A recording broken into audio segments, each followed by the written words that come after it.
Hello everyone, welcome to Major HS Culsis Balnoi Academy. Myself Gagan Yadav, your GS faculty.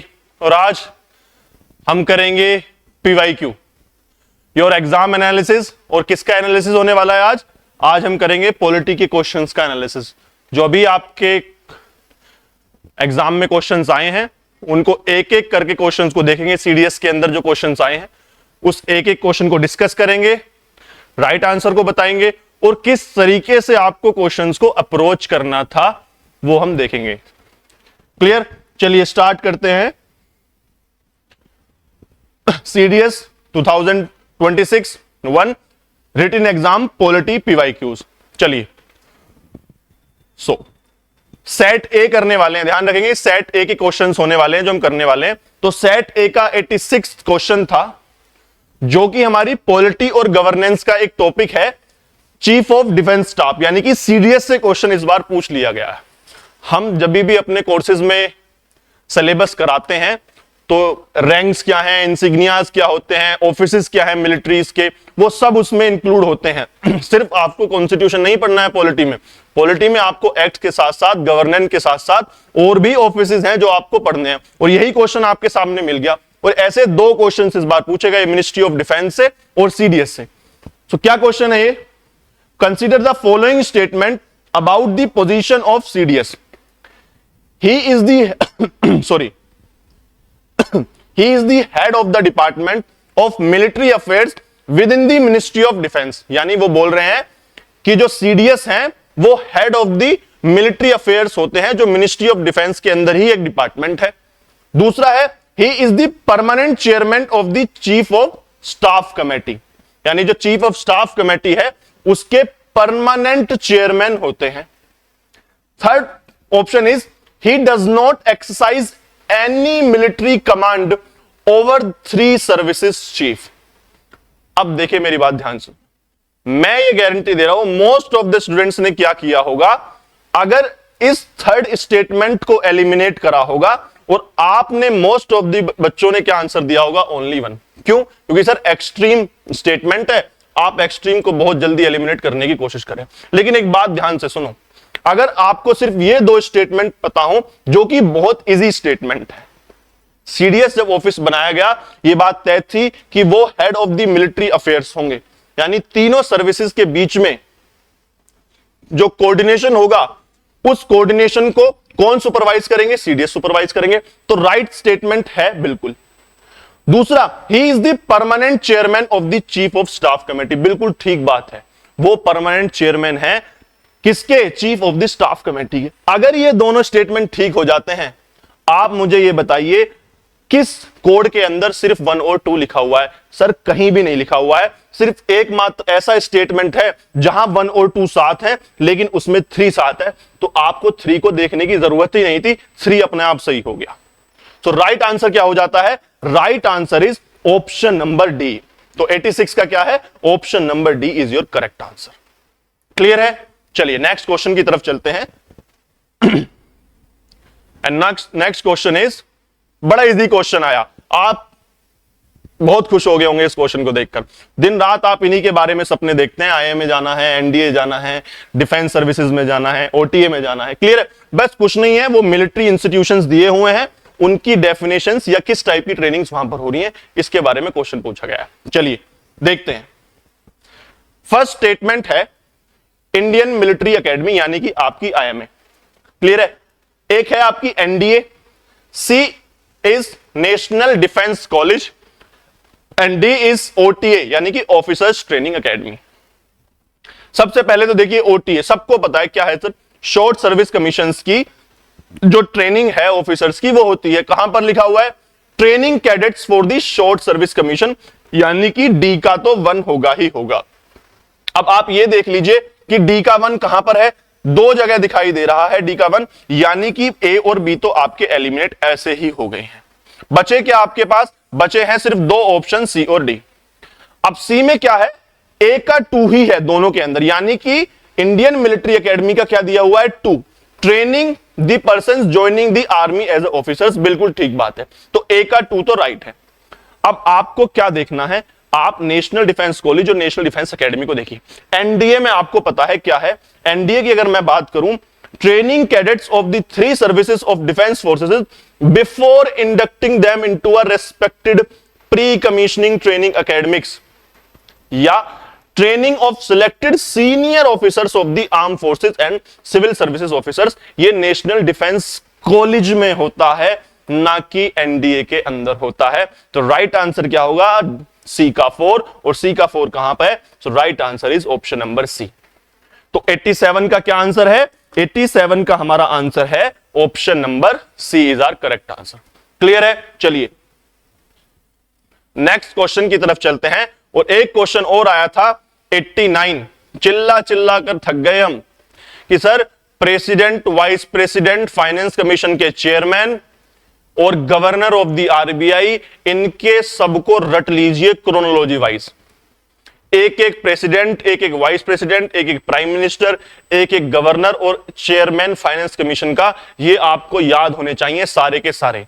कभी भी question आ जाता है हर 2 साल में, कभी फाइनेंस कमीशन का, कभी प्रेसिडेंट का, कभी वाइस प्रेसिडेंट का, और कभी प्राइम मिनिस्टर का। देखिए आ गया क्वेश्चन, ये पूछा गया है कि कौन से ऐसे प्रेसिडेंट हैं, ये प्रेसिडेंट दिए हुए हैं जो कि पहले वाइस प्रेसिडेंट थे, यानी कि ऐसे प्रेसिडेंट का चुनाव करना है कि जो पहले वाइस प्रेसिडेंट रह चुके हैं उसके बाद प्रेसिडेंट बने। 3 ऑप्शन दिए हुए हैं, doctor Sarvepalli Radhakrishnan, doctor Zakir Hussain, and 3 is Neelam Sanjiva Reddy. तो how many of the above president have also served as vice president of India. और आप देखिए इसको और टफ बनाने के लिए, और टफ बनाने के लिए आपसे यह नहीं पूछा है कि कौन सा स्टेटमेंट सही है या किसने सर्व किया है, आपसे पूछा है कितने सही हैं। एलिमिनेशन मेथड को यूपीएससी ने खत्म ही कर दिया धीरे धीरे सीडीएस में, और यही बात मैंने बोली थी कि एनडीए में भी यही आने वाला है, बच्चे सीरियस नहीं ले रहे थे, और आगे एनडीए में भी कम से कम 10 क्वेश्चन, 12 क्वेश्चन ऐसे आए हैं जो सिर्फ इसी पैटर्न पर हैं, जिसमें पूछा गया है कि कितने सही हैं ये बताओ, कौन से सही हैं ये मुझे मत बताओ। और टफ बना दिया। करिए क्या होगा, आपको पता है 5 ऐसी पर्सनैलिटीज हैं या 5 ऐसे प्रेसिडेंट्स रहे हैं जो हमारे पहले वाइस प्रेसिडेंट थे, उसके बाद जाकर क्या बने थे वो, उसके बाद जाकर वो प्रेसिडेंट बने थे। तो सबसे पहले तो कौन थे, आप अगर देखें सर्वपल्ली राधाकृष्णन थे, बिल्कुल सही बात है, हमारे दूसरे प्रेसिडेंट थे ये। उसके बाद कब रहे थे ये, 1950, अगर 1952 से लेकर 1957 तक राधाकृष्णन जो थे कौन रहे थे, ये हमारे प्रेसिडेंट रहे थे। उसके बाद जाकिर हुसैन, बिल्कुल, उसके बाद तुरंत प्रेसिडेंट यही रहे थे, लेकिन उससे पहले वाइस प्रेसिडेंट, और सबसे पहले वाइस प्रेसिडेंट कौन थे, ये थे। उसके बाद वाइस प्रेसिडेंट ये बने जब राधाकृष्णन जो प्रेसिडेंट बन चुके थे, तो जाकिर हुसैन उनके बाद हमारे प्रेसिडेंट बने, उससे पहले वाइस प्रेसिडेंट थे। क्लियर है? उसके बाद कौन आता है, उसके बाद वीवी गिरी जी बने। वीवी गिरी कितने हो गए, 3 हो गए। उसके बाद आते हैं डॉक्टर शंकर दयाल शर्मा, डॉक्टर शंकर दयाल शर्मा। तो आप देखिए ये भी सही है, ये भी सही है, लेकिन नीलम संजीवा रेड्डी जो हैं ये प्रेसिडेंट तो थे भारत के, लेकिन सर क्या है कि ये हमारे पहले वाइस प्रेसिडेंट नहीं थे, पहले वाइस प्रेसिडेंट नहीं थे, डायरेक्ट ही ये प्रेसिडेंट बने थे। तो इनका टेन्योर था 1977 से लेकर 5 साल, अगर मैं लगा लूं 1982, यानी कि 3 ऑप्शन गलत हो जाता है। तो मात्र 2 ही ऐसे ठीक हैं जो हमारे कौन थे, पहले वाइस प्रेसिडेंट थे। तो राइट आंसर इज 89 का क्या होगा, राइट आंसर 89 का होगा सी, करेक्ट। चलिए नेक्स्ट क्वेश्चन की तरफ चलते हैं। दिस इज 89 और 90, सेट ए का 90 क्वेश्चन देखिए कितना इजी क्वेश्चन आया है फंडामेंटल राइट्स को लेकर। क्वेश्चन पूछा गया है कि which one among the following statement regarding the fundamental rights of the constitution of India is not correct. Not correct पूछा है। पहला स्टेटमेंट है they provide equality of opportunity in matters of public employment. सीधा सीधा article 16 की definition लिख दी है। यहां पर आपको आर्टिकल 16 लिख रहा है कि equality of opportunity in matters of public employment. They guarantee freedom of conscience and freedom of profession, practice and propagation of religion. Sir article 25 की डेफिनेशन लिखी हुई है फ्रीडम ऑफ कंसाइंस कि जिसको मर्जी भगवान मान लो, आपके पास अधिकार है अपनी बिलीफ, फेथ, वर्शिप का। क्लियर है? दूसरी बात, यह भी बिल्कुल बात ठीक है। अगर सी को देखें, they prohibit discrimination on the grounds only of religion, race and caste. मेरी बात ध्यान से सुनिए, अगर मैं आर्टिकल 15 को पढ़ता हूं तो आर्टिकल 15 यही बात करता है कि prohibition of discrimination on the ground of या only on the ground of race, religion, caste, sex and place of birth. यानी कि ये 5 ग्राउंड्स दिए हुए हैं जिन ग्राउंड्स पर स्टेट यानी कि सरकार डिस्क्रिमिनेशन नहीं कर सकती है। लेकिन इस स्टेटमेंट में क्या लिखा हुआ है? They prohibit discrimination only on the ground of race, religion and caste, यानी कि सेक्स और प्लेस ऑफ बर्थ नहीं दिया हुआ है और ओनली लगा दिया। अगर ओनली नहीं लगाता तो यह आंसर सही हो जाता। इसने कहा है सिर्फ इन 3 के बेसिस पर डिस्क्रिमिनेशन नहीं हो सकता, जो कि गलत बात है। कितने ग्राउंड्स? 5 ग्राउंड्स दिए हुए हैं आर्टिकल 15 के अंदर, तो इसका मतलब यह स्टेटमेंट गलत हो जाता है। तो राइट आंसर आपका क्या होगा? आपका 90 का भी क्या होगा? 90 का भी सी ही होगा। डी देख लेते हैं, दे आर लीगली एनफोर्सिएबल। बिल्कुल सही बात है। फंडामेंटल राइट का फीचर ही यही है कि sir they are enforceable in the court of law and they are justiciable, while DPSPs are not justiciable, neither they are enforceable. Clear है? बट हालांकि it is an DPSPs are obligation on the state कि भाई आपको ये बताया गया है, ये आपकी ड्यूटीज हैं, ये आपको करनी ही करनी है। लेकिन fundamental rights they are legally enforceable. बिल्कुल राइट। अगर आपके फंडामेंटल राइट्स का वोलेशन होता है तो आप आर्टिकल 32 के अंदर जो रिट्स का है उनका यूज कर सुप्रीम कोर्ट में जा सकते हैं और अपने राइट्स को एनफोर्स करा सकते हैं। इसका मतलब they are legally binding, they are legally enforceable.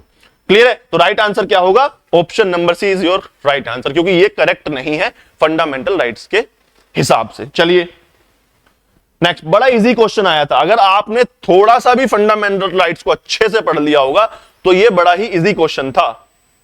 चलिए नेक्स्ट क्वेश्चन था क्वेश्चन नंबर 91। बड़ा ही प्यारा क्वेश्चन आया था और बहुत ही इजी क्वेश्चन दे दिया, एकदम हलवा दे दिया यूपीएससी ने। कैसे दे दिया है देखो, पूछा है आपसे amendment process under the article 368। सबसे ज्यादा इस आर्टिकल को पढ़ते हैं हम। सेंटर स्टेट रिलेशंस ले लो, डीपीएसपी फंडामेंटल राइट्स के बीच की लड़ाई देख लो, अमेंडमेंट 24, अमेंडमेंट 25, अमेंडमेंट 42, अमेंडमेंट 44, ये सारे कॉन्स्टिट्यूशनल अमेंडमेंट को जब हम पढ़ते हैं तो सारी लड़ाई सिर्फ इसी के ऊपर आकर रुक जाती है। और इसी से रिलेटेड एक केशवानंदा भारती केस भी हम पढ़ते हैं, केशवानंदा भारती केस, जिसने बेसिक स्ट्रक्चर ऑफ डॉक्ट्रिन दिया। तो ये तो बड़ा ही इजी था। पहला दिया हुआ है स्टेटमेंट कॉन्स्टिट्यूशनल अमेंडमेंट बिल, यानी कि सीएबी की बात कर रहा है ये। Cab bill can be introduce in the either of the houses of the parliament, यानी कि कॉन्स्टिट्यूशनल अमेंडमेंट बिल को या तो आप लोकसभा में ले आओ या राज्यसभा में ले आओ। कोई ऐसा नहीं है कि सिर्फ लोकसभा में ही आएगा पहले या पहले राज्यसभा में आएगा। बिल्कुल ठीक है, ये स्टेटमेंट एकदम ठीक है। तो यानी 1 तो ठीक हो गया, तो या तो ये होगा या ये होगा या ये होगा। चलिए एक तो एलिमिनेट कर दिया हमने। Constitutional amendment bills should be passed in each houses by a majority of total membership of that house and by a majority of not less than 2/3 of the members of that house present and voting। बिल्कुल ठीक बात है sir, special majority चाहिए। और special majority में हमने बताया था कि आपको मेजोरिटी ऑफ द हाउस चाहिए, यानी 50% + 1 वोट चाहिए आपको। और उसके साथ साथ आपकी 2/3 प्रेजेंट एंड वोटिंग भी होनी चाहिए उस हाउस के अंदर। यह है आपकी स्पेशल मेजोरिटी, जो कि आपको 368 के अंदर चाहिए ही चाहिए अमेंडमेंट करने के लिए। क्लियर है? तो यह भी बिल्कुल ठीक है। तो सर इसका मतलब 1 और 2 तो बिल्कुल सही है, 1 और 2, तो यह भी स्टेटमेंट गया। अब देख लें 3 पर। All constitutional amendment bills must be ratified by the legislature of not less than 1/2 of the state। कहने का मतलब यह है, यह कह रहा है जितने भी कॉन्स्टिट्यूशनल अमेंडमेंट बिल हैं उनको पार्लियामेंट में पास होने के बाद रेटिफिकेशन, यानी कि जो हमारी स्टेट की विधानसभाएं हैं, आधी विधानसभाएं 50%, 1/2, वहां रेटिफिकेशन के लिए भेजा जाएगा, यानी कि उनकी एग्रीमेंट, यानी कि वहां से सिंपल मेजोरिटी से पास कराना पड़ेगा हर एक कॉन्स्टिट्यूशनल अमेंडमेंट बिल, जो कि इस स्टेटमेंट को यह बात गलत कर देती है। ऐसा बिल्कुल नहीं है।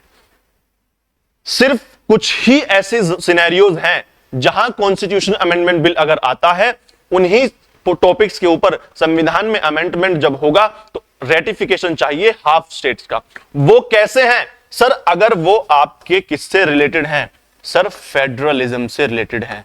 फेडरलिज्म से प्रेसिडेंट का चुनाव हो गया, सेंटर स्टेट रिलेशंस हो गया, यूनियन स्टेट्स की लिस्ट में कुछ गड़बड़ करनी है, इन सब से जो फेडरलिज्म है, अगर कोई भी ऐसा अमेंडमेंट फेडरलिज्म को टच करता है, ऐसा अमेंडमेंट पास होने के बाद रेटिफिकेशन के लिए जाएगा, 50% विधानसभा उसको कम से कम पास कराएंगी, तभी वो एक एक्ट बन पाएगा। तो ध्यान रखना, हर केस में ऐसा नहीं होगा। यानी कि थर्ड स्टेटमेंट अगर मैं बाहर निकाल लूं तो मेरे पास ए बचता है। तो 91 का राइट आंसर क्या होना चाहिए था?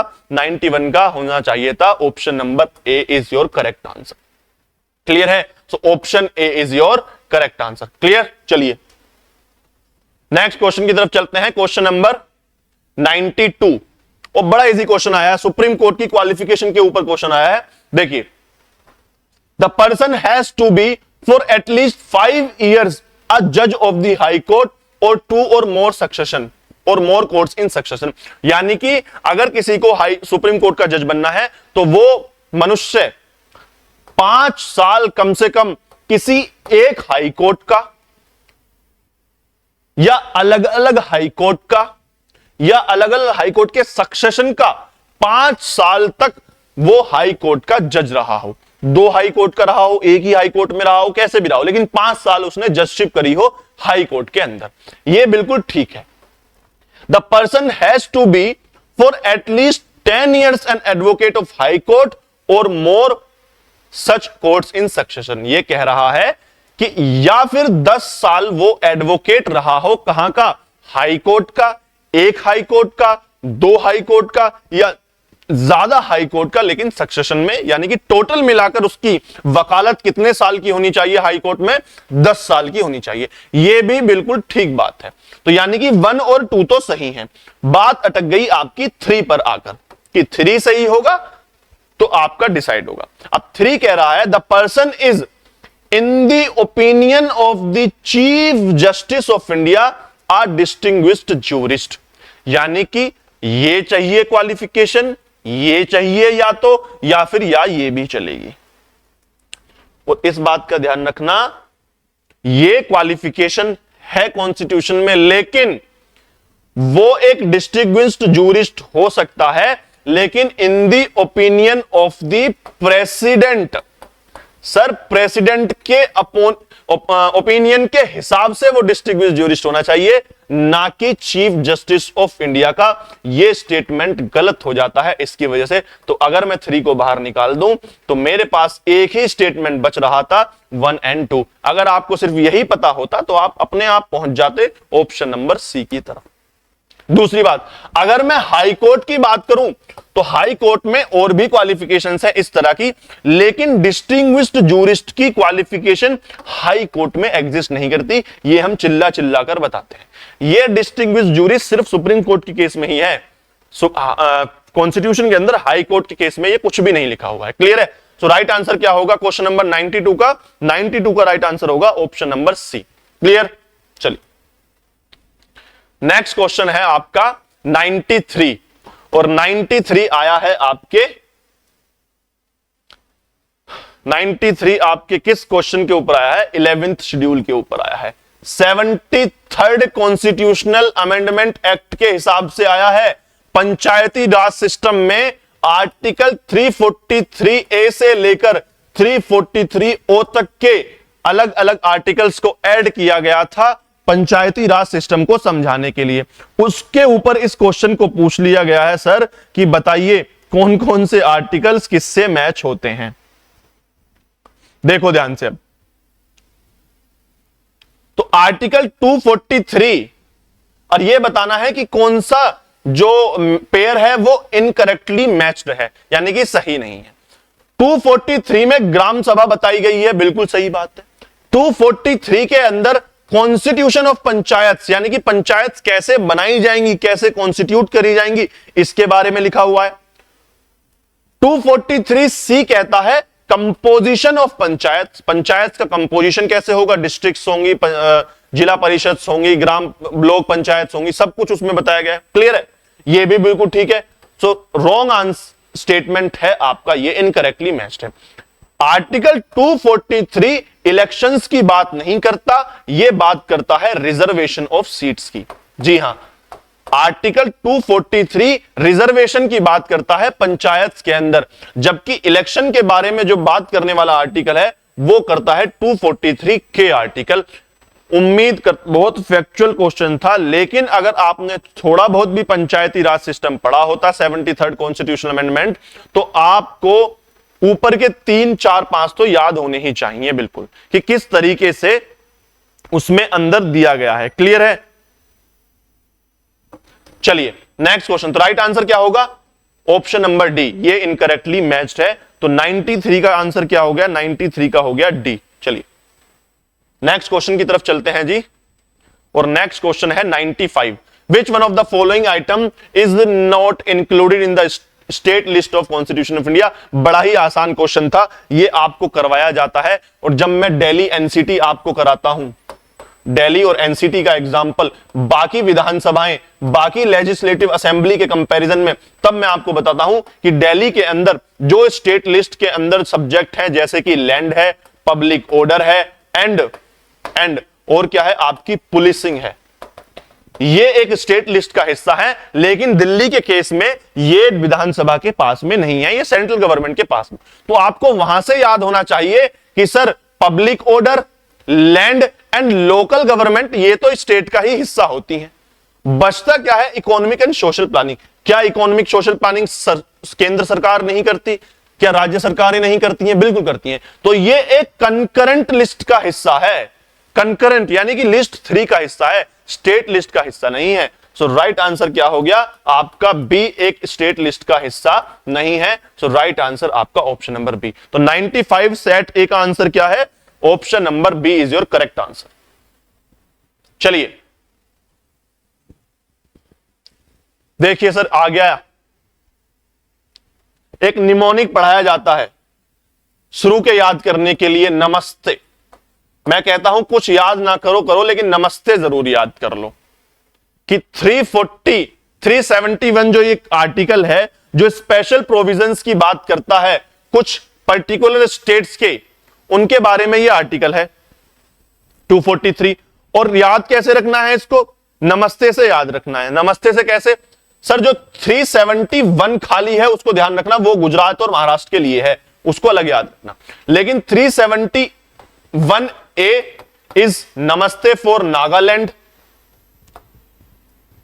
370B is for Assam, 371C is for M for Manipur, and 371D ए आ रहा है, यानी सिक्किम तो नहीं होगा, यानी कि गलत हो जाता है। ये आंध्र प्रदेश के लिए है डी और ई आर्टिकल, और आपका उसके बाद का आता है सिक्किम का। और सिक्किम के लिए कौन सा है? सिक्किम के लिए है डी, और ई को निकाल दूं तो एफ आता है, 370F, it is for Sikkim. Clear है? सो राइट आंसर क्या होगा? Option number D is your incorrectly matched, यानी कि right answer option number D होगा। तो 96 का आंसर क्या हो गया? 96 का हो गया आपका डी आंसर। क्लियर है? चलिए कंपैरेटिवली काफी इजी क्वेश्चन आए थे, एक्सेप्ट दिस। देखिए मिनिस्ट्री ऑफ डिफेंस के अंदर अलग अलग डिपार्टमेंट्स या एडमिनिस्ट्रेशन के बारे में पूछा गया है। अब आप ध्यान रखने, टीए हो गया, एनसीसी हो गया, और कोस्ट गार्ड की ऑर्गेनाइजेशन मिनिस्ट्री ऑफ डिफेंस के अंदर आती है। ये हमें पता है कि कोस्ट गार्ड एक पैरामिलिट्री है, लेकिन उसका एडमिनिस्ट्रेशन किसके अंदर आता है? मिनिस्ट्री ऑफ डिफेंस के अंदर। तो आई होप सो कि आपने 1, 3, 4 तो किया ही किया होगा, लेकिन कंफ्यूजन रहा होगा इसमें। देखिए, hydrographic survey and preparation of navigation charts, ये एक्चुअल में इंडियन आर्मी के अंडर ही आता है और एक डिपार्टमेंट है, वो डिपार्टमेंट एक्चुअल में मिनिस्ट्री ऑफ डिफेंस के अंदर ही आता है। मैं ये मान के चल रहा हूं 95% बच्चों को और 99% बच्चों को ये क्वेश्चन नहीं पता होगा, किया होगा तो तुक्के से किया होगा, क्योंकि ये डिपार्टमेंट इतना ज्यादा न्यूज में नहीं रहता और आपको पता है मुझे कि नहीं पता होगा इसके बाद। 3 तो चलो बहुत आसान है डिटेक्ट करने, लेकिन ऑप्शन में ये भी डाल दिया, 1 2 3 भी दिया हुआ है, 1 2 3 4 भी दिया हुआ है और 1 3 4 भी दिया हुआ है, तो कंफ्यूजन बच्चों को, तो मैक्सिमम बच्चों ने किया होगा बी। राइट आंसर क्या होगा इसका? एक्चुअल में राइट आंसर होना चाहिए ऑप्शन नंबर ए। बाकी यूपीएससी की आंसर की आएगी उसमें तब कोई देखेंगे अमेंडमेंट अगर होता है तो। चलिए next question is again governor of state के ऊपर क्वेश्चन आया है, प्रेसिडेंट और गवर्नर की पावर्स। पहला दे रखा है कि governor has the power to appoint the advocate general, बिल्कुल सही बात है। और पार्लियामेंट के अंदर, सेंटर के अंदर कौन होता है सर? अटॉर्नी जनरल होता है, वो प्रेसिडेंट साहब चुनाव करते हैं। एडवोकेट जनरल को गवर्नर साहब चुनाव करते हैं, बिल्कुल सही बात है ये। तो 1 तो सही है, यानी 1 सही है, ये भी। Advocate general holds the office during the pleasure of the governor, ये भी बिल्कुल ठीक बात है। जैसे कि अटॉर्नी जनरल के बारे में कहा जाता है, he holds the office at the pleasure of the president, बिल्कुल ठीक बात है। The members of the state public service commission are appointed by the governor, बिल्कुल सही बात है। गवर्नर साहब ही स्टेट पीसीएस के मेंबर्स को अपॉइंट करते हैं। Next, members of the state public service commission can be removed by the president of India on the report of the governor, यानी कि अपॉइंटमेंट गवर्नर साहब कर रहे हैं, रिमूवल प्रेसिडेंट साहब कर रहे हैं, और ये बिल्कुल ठीक है। राइट आंसर आपका होना चाहिए ऑप्शन नंबर ए, 1 2 3 एंड 4। तो 98 का ऑप्शन क्या होगा? ऑप्शन नंबर ए। 98 का क्या होगा? ऑप्शन नंबर ए। चलिए नेक्स्ट क्वेश्चन की तरफ चलते हैं। Question number 100। देखिए बड़ा फैक्चुअल क्वेश्चन आया है। आपको अगर एक ही पता हो, अगर आपने 5 ईयर प्लान्स भी पढ़े हैं, या आपने इमरजेंसी पढ़ी है, या पॉलिटी के अंदर जब इमरजेंसी प्रोविजंस कराते हैं, या 42nd या 44 अमेंडमेंट पढ़ाते हैं, किसी ना किसी टॉपिक से तो आप रिलेट करना चाहिए था। आपको 5 ईयर प्लान से करना चाहिए था एटलीस्ट। हमें पता है कि जब मोरारजी देसाई की गवर्नमेंट बनी 1975 से लेकर 1977 तक इमरजेंसी चली, और जब चुनाव हुए तो इंदिरा गांधी जी की सरकार गिरी और एक नई सरकार, जनता पार्टी की सरकार आती है, जो पहली नॉन कांग्रेस गवर्नमेंट आई। उसके नेता कौन थे? मोरारजी देसाई प्राइम मिनिस्टर बने।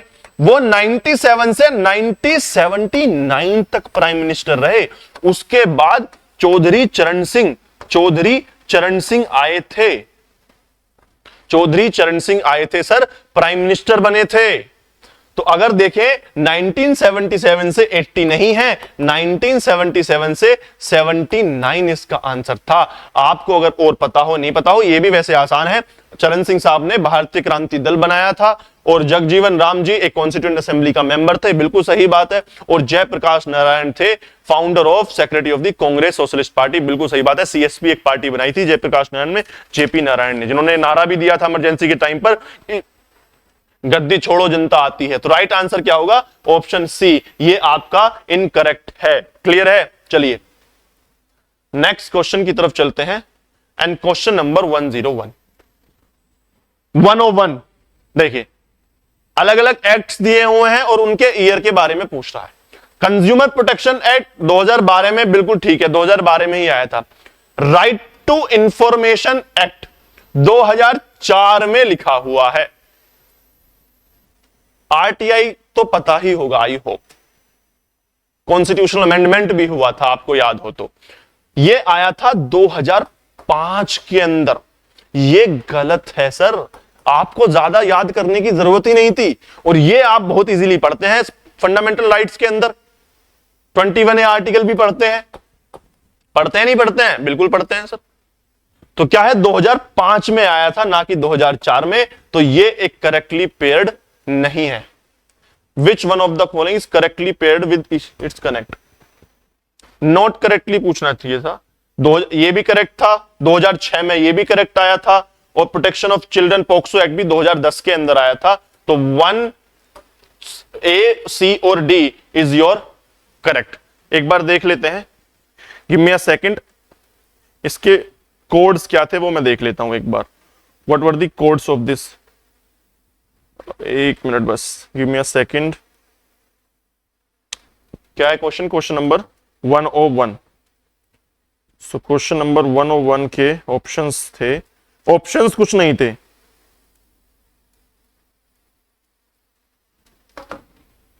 इसमें यही इनकरेक्टली है, बाकी सब सही है। Consumer protection 2012, 2006, 2010। राइट आंसर इसका क्या होगा?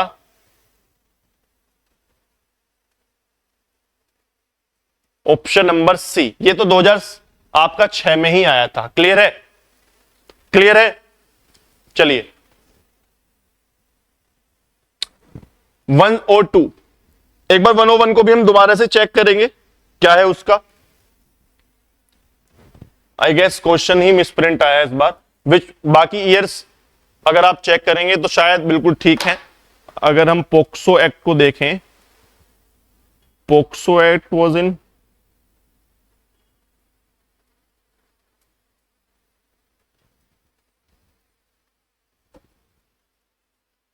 जी हाँ 2012 में ही पोक्सो एक्ट भी था,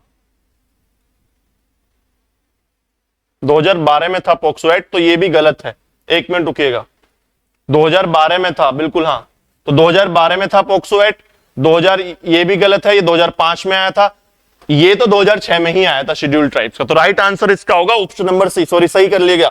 101 का राइट आंसर क्या होगा? 101। शायद आंसर की में भी सही लिखा हो, एक बार चेक कर लेते हैं। आंसर की में 101 का सी ही दिया हो, बिल्कुल करेक्ट है। राइट आंसर इज 101 का सी। क्लियर? नेक्स्ट क्वेश्चन है national commission for backward classes. बिल्कुल बहुत इजी क्वेश्चन आया था, देखो ध्यान से। क्वेश्चन था कि it is a constitutional body. बिल्कुल सही बात है, पहले स्टैट्यूटरी बॉडी थी ये, उसके बाद इसको कॉन्स्टिट्यूशनल बॉडी बनाया गया था। The national commission of backward classes act जो पहले था 1993 का, उसको रिपील कर दिया गया था जब इसको कॉन्स्टिट्यूशनल बॉडी बनाया गया था। तो ये भी बिल्कुल ठीक है।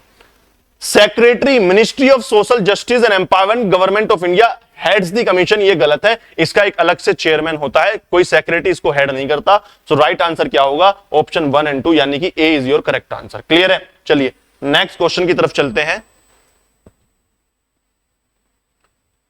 Next question is which of the following act behavior shall amount to sexual harassment as per the sexual harassment of women at workplace prevention prohibition and redressal act। 2013 में ये एक्ट आया था। बिल्कुल बड़ा इजी क्वेश्चन था। क्या क्या होगा sexual harassment? Verbal remarks of sexual nature, बिल्कुल, non verbal conduct of sexual nature या physical conduct of sexual nature. ये तीनों ही कंडीशंस हैं, ये तीनों ही ग्राउंड्स हैं सेक्सुअल हरेसमेंट के। सो राइट आंसर था, बड़ा स्ट्रेट फॉरवर्ड क्वेश्चन था, 1 2 3। अगर आप नॉर्मली भी इसको देखते, लॉजिकली भी देखते, कॉमन सेंस से, तो तीनों ही हैं 1 2 एंड 3। राइट आंसर होगा सी। क्लियर? चलिए question number 5, table of president का। और बात यह है कि टेबल ऑफ प्रेसिडेंट का एनडीए में भी क्वेश्चन आया है और सेम क्वेश्चन आया है आपका सीडीएस के अंदर, बेस्ट ऑप्शंस चेंज कर दिए। टेबल ऑफ प्रेसिडेंट यानी कि हायरार्की पूछी गई है। हमारे देश के अंदर सबसे ऊपर से लेके अगर नीचे जाएं तो सबसे हाईएस्ट ऑफिस कौन सा है और उससे नीचे कौन से ऑफिस आते हैं। देखिए कौन कौन से दिए हुए हैं सर। अगर हम देखें तो प्रेसिडेंट साहब सबसे ऊपर आते हैं, उसके बाद वाइस प्रेसिडेंट आते हैं। क्लियर है? उसके बाद प्राइम मिनिस्टर आते हैं, उसके बाद गवर्नर्स आते हैं, उसके बाद फॉर्मर प्रेसिडेंट्स आते हैं, जो फॉर्मर प्रेसिडेंट्स थे हमारे। तो देखो ध्यान से, chief justice of India and former presidents. तो गवर्नर सबसे पहले आ रहा है इस लिस्ट के हिसाब से। बिल्कुल, प्रेसिडेंट, वाइस प्रेसिडेंट और प्राइम मिनिस्टर कहीं है नहीं, और डेप्यूटी प्राइम मिनिस्टर नीचे आते हैं। तो क्या होगा? 2 सबसे पहले होगा, तो ये तो गया। उसके बाद क्या है? 2 के बाद 3 है, फॉर्मर प्रेसिडेंट्स है। बिल्कुल ठीक बात है, फॉर्मर प्रेसिडेंट साहब हैं। उसके बाद कंफ्यूजन अब बच्चों को था कि sir chief justice of India है या आपका डेप्यूटी प्राइम मिनिस्टर्स हैं। डेप्यूटी प्राइम मिनिस्टर है या आपका क्या है, या आपका क्या है, आपका चीफ जस्टिस ऑफ इंडिया है। तो अगर आप देखें डेप्यूटी प्राइम मिनिस्टर्स एक्चुअल में चीफ जस्टिस ऑफ इंडिया और स्पीकर के बाद आते हैं। सो राइट आंसर क्या होगा? राइट आंसर होगा आपका 5A के अंदर आते हैं। अगर आप देखें deputy prime minister table of presidents में, तो नेक्स्ट क्या आएंगे, नेक्स्ट आएंगे 1 पर है ये, सेकंड नंबर पर आना चाहिए आपका फॉर्मर प्रेसिडेंट, थर्ड नंबर पर आएंगे चीफ जस्टिस, यानी कि आपका हो गया 2, 3, 1 एंड 4। तो कोड कौन सा सही है, 2, 3, 1 एंड 4। तो राइट आंसर होगा 105 का डी ऑप्शन। क्लियर है। और इसमें एनडीए में बस थोड़े से ऑफिसेस को चेंज कर दिया गया, ऊपर से टॉप 5 उसमें भी पूछा है। तो मैं इसलिए कहता हूं कि आपको एटलीस्ट ऊपर के 7-8 ऑफिस तो याद होनी चाहिए, ऊपर से लेके नीचे तक के। क्लियर है। तो क्या है 105 का डी ऑप्शन। क्लियर। चलिए, ये थे आपके पॉलिटी के क्वेश्चंस। देखिए मेरे ध्यान से, हमने देख लिया कि इस बार के थोड़े से क्वेश्चंस कंपैरेटिवली थोड़ा सा मॉडरेट टू डिफिकल्ट लेवल की तरफ रहा है। स्टैटिक पार्ट भी आया है और बहुत ज्यादा उन्होंने फैक्चुअल पार्ट भी पूछा है। तो इसलिए कहते हैं कि सर जब आप कंसेप्ट को बहुत अच्छे से पढ़ेंगे तो फैक्ट्स तो साथ साथ में याद हो जाएंगे। क्लियर है। अब आप बिल्कुल फैक्ट्स पढ़ ही नहीं रहे हैं, सिर्फ कंसेप्ट पढ़ रहे हैं, तो ना तो कंसेप्ट याद होगा ना फैक्ट याद होगा। तो सर फैक्ट के साथ साथ कंसेप्ट और कंसेप्ट के साथ साथ फैक्ट, आर्टिकल के नंबर्स इंपॉर्टेंट हैं, ये बात हमने देख ली। क्वेश्चंस में स्ट्रेट फॉरवर्ड क्वेश्चन आते हैं और कंसेप्ट के भी क्वेश्चंस आते हैं। तो ना ही कंसेप्ट को छोड़ना है, ना ही फैक्चुअल के क्वेश्चन छोड़ना है, और आप अपना कोर सब्जेक्ट को कोर फोकस करेंगे। हमने देखा प्रेसिडेंट से क्वेश्चंस आए, गवर्नर से क्वेश्चंस आए हैं, बिल्स से क्वेश्चंस आते हैं, फंडामेंटल ड्यूटीज, फंडामेंटल राइट्स से क्वेश्चंस आए हैं, और गवर्नेंस के भी 1-2 क्वेश्चंस हर साल तो नहीं, कभी कभी क्वेश्चन पूछ लेता है मिलिट्री के लिए। क्लियर है। तो आई होप सभी का एग्जाम बेहतर गया हो, और जिसका एग्जाम अच्छा नहीं हुआ है निराश नहीं होना है। क्या हुआ है, कैसे हुआ है, सब भूल जाइए। नेक्स्ट एग्जाम का फोकस करिए, एक नई शुरुआत करनी है, स्क्रैच से स्टार्ट करिए। आपके लिए बेनिफिट ये है, पॉजिटिव ये सोच के चलिए कि आपको अब बिल्कुल जीरो से स्टार्ट नहीं करना है, आपका फाउंडेशन बन गया है, अब आपको यहां से ऊपर ही जाना है। क्लियर है। तो इसी बेस का, इसी फाउंडेशन का यूज करें, और अपने उन टॉपिक्स को जहां पर आपको लगा कि मैं वीक था उन पर काम करिए, बार-बार रिवीजन करिए, बार-बार उसको कंसोलिडेट करिए। क्लियर है। All the best, thank you so much, और पढ़ते रहिए, मेहनत करते रहिए। जय हिंद।